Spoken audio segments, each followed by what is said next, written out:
दोस्तों, किसी समय की बात है। राजस्थान के छोटे से गांव में एक प्राचीन और विशाल महल था जिसका नाम था भूतिया महल। इस महल की बनावट तो बहुत ही शानदार थी, लेकिन इसे देखने की हिम्मत बहुत कम लोग ही कर पाते थे। इस महल की डरावनी कहानियां पूरे गांव में मशहूर थी। कहते हैं इस महल में रात के समय आत्माओं का डेरा था, और जो भी इस महल में रात को जाता था वो कभी वापस नहीं आता था। हेलो दोस्तों, मेरा नाम है विक्की और आप देख रहे हैं आपकी स्टोरी। दोस्तों, वीडियो को लाइक कर दीजिए, चैनल सब्सक्राइब कर दीजिए ताकि आपको ऐसी कहानी से मिली जाए। चलिए शुरू करते हैं। कई साल पहले इस महल में एक राजा का शासन था। राजा वीर सिंह अपने राज्य के सबसे शक्तिशाली राजा माने जाते थे। उन्होंने यह महल अपनी रानी माधवी के लिए बनवाया था, जो असाधारण सुंदरता की मलिका थी। लेकिन एक दिन रानी अचानक गायब हो गई। राजा ने उसे ढूंढने के लिए पूरे राज्य में खोज करवाई, लेकिन रानी का कोई पता नहीं चला। कुछ समय बाद राजा को एक सपने में दिखा कि रानी माधवी महल के तहखाने में बंद है और उसे एक भूतिया शक्ति ने कैद कर रखा है। राजा ने उस सपने को सच मानकर महल के तहखाने में जाने की कोशिश की, लेकिन जैसे ही वह तहखाने के दरवाजे के पास पहुंचे, उन्हें ऐसा लगा जैसे किसी ने उन्हें पीछे धकेल दिया हो। राजा ने देखा कि रात दरवाजे पर एक अजीब सी आकृति उभर आई थी, जो बहुत डरावनी थी। राजा वीर सिंह ने बहुत से तांत्रिक और पुजारियों को बुलाया, लेकिन कोई भी उस तहखाने के दरवाजे को खोलने में कामयाब नहीं हो पाया। सभी कहते थे कि वहाँ कोई बहुत बड़ी बुरी आत्मा का वास है। धीरे धीरे महल में अजीब अजीब घटनाएं होने लगी। रात को लोगों को रानी माधवी के रोने की आवाज़ें सुनाई देती थी। कई बार सैनिकों ने देखा कि कोई सफ़ेद साया महल की छत पर घूमता है। राजा ने महल छोड़कर दूसरे किले में रहने का निर्णय किया। उन्होंने पूरे महल को बंद करवा दिया और पहरेदारों को आदेश दिया कोई भी उस महल के पास ना जाए। इसके बाद महल को भूतिया महल कहा जाने लगा। कई सालों बाद एक युवा शोधकर्ता जिसका नाम अर्जुन था, उस गांव में आया। अर्जुन को पुरानी इमारतों और प्राचीन कहानियों में बहुत रुचि थी।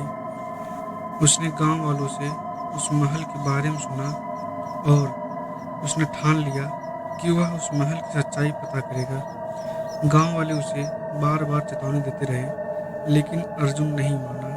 वह अपनी टीम के साथ एक रात उस महल में जाने के लिए तैयार हुआ। रात के समय जब अर्जुन और उसकी टीम महल के अंदर पहुंची, तो उन्हें वहां का वातावरण बहुत अजीब और भारी लगा। जैसे ही वे मुख्य द्वार के अंदर घुसे, महल का दरवाजा अपने आप बंद हो गया। उनकी टीम में से एक व्यक्ति ने दरवाजा खोलने की कोशिश की, लेकिन दरवाजा टस से मस नहीं हुआ।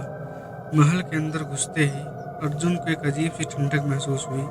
ऐसा लगा जैसे कोई उसकी गर्दन के पीछे खड़ा हो। उसने पीछे मुड़कर देखा, लेकिन वहां कोई नहीं था। अचानक एक जोरदार हवा का झोंका आया और महल की सभी खिड़कियां जोर जोर से बजने लगी। उसकी टीम के सभी सदस्य डर से कांपने लगे। कुछ देर बाद उन्होंने देखा कि महल की दीवारों पर खून के धब्बे उभर आए थे। अर्जुन ने अपनी टीम को हिम्मत बंधाई और आगे बढ़ने को कहा। जैसे ही वे तहखाने के दरवाजे के पास पहुंचे, उन्होंने देखा कि दरवाजे के पास एक औरत की परछाई खड़ी थी। वह औरत रो रही थी और कह रही थी, मुझे बचाओ, मुझे यहाँ से निकालो।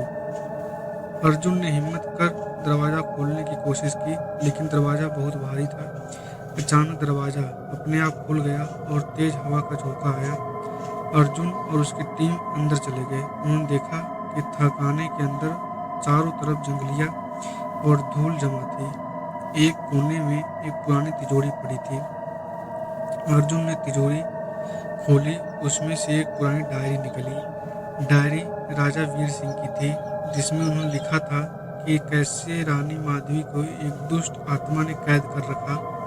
राजा ने लिखा कि जब भी उन्होंने रानी को बचाने की कोशिश की, वह आत्मा और ज़्यादा प्रबल हो जाती थी।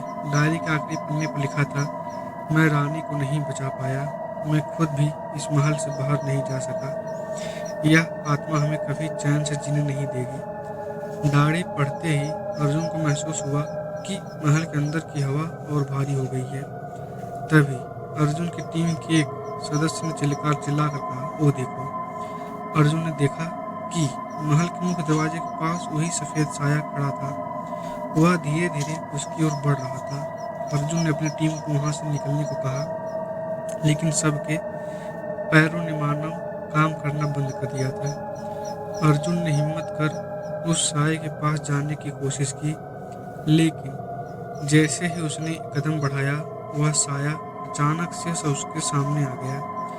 अर्जुन को ऐसा लगा जैसे उसकी पूरी ऊर्जा खींच ली गई हो। वह बेसुध होकर गिर पड़ा। उसकी टीम ने जैसे तैसे उसे उठाया और महल से बाहर निकलने की कोशिश की। दरवाजा अब खुल चुका था और वे सब तेजी से बाहर भागे। महल से बाहर आते ही अर्जुन की आंखें खुली। उसने देखा कि गांव के लोग उसके चारों ओर खड़े थे। गांव वाले ने बताया कि वे सब बेसुध होकर महल के बाहर पड़े मिले थे। अर्जुन ने उन्हें सारी कहानी बताई, लेकिन गांव वालों ने कहा, यह सब वर्षों से होता रहा है। जो भी उस महल में गया, वो अपनी आत्मा का एक हिस्सा वहां छोड़ कर आया। अर्जुन ने गांव वालों से वादा किया कि वह फिर कभी उस महल में नहीं जाएगा। महल के दरवाजे पर एक ताले का निशान बनाकर उन्होंने तय किया कि कोई भी उस महल में नहीं जाएगा। वह महल आज भी उसी तरह खड़ा है और लोग उसे भूतिया महल के नाम से जानते हैं। कहते हैं कि रात के समय आज भी वहां से रानी माधवी के रोने की आवाजें आती हैं। इस महल की कहानी यहीं खत्म होती है, लेकिन जो भी इसे सुनता है उसकी रूहें कांप जाती है। तो दोस्तों, कहानी कैसी लगी हमें कमेंट करके बता दीजिए। अगर आपके पास भी ऐसी